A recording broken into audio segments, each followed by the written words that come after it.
Қалеки театры Шекспирдің Отеллосын сахналады. Қойылымның премьерасы бейбітшілік және келісім сарайында өтті. Спектакльдің режиссері Қазақстанның халық әртісі Талғат Теменов.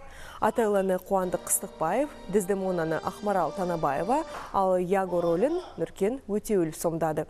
Туынды Астана қаласының 20 жылдық мерейтойына арнап қойылды.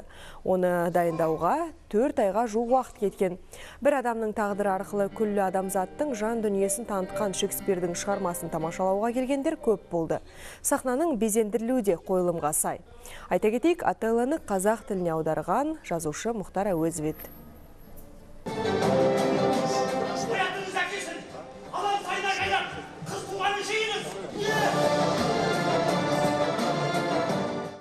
Бұл шығарма әлемнің көп мемлекеттерінде, көп елдің сахналарында қойылған. Біздің өзімізде кезінде Ұлы Шәкен Айманов ойнаған Отеллоны, Нұрмахан Жантөрин Яғын ойнаған.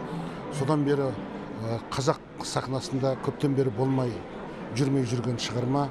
Работа отменная. Шығарма ерекше, ал туынды аса шеберлікпен сахналанған, тіпті эксклюзивті театрлық жұмыс деп атар едім. Спектакльдің ерекшелігі екі мәдениеттің тоғысуында, яғни мұнда Европа мен қазақ мәдениеті ұштасып жатыр. Актерлердің еңбегінде өте жоғары бағалаймын.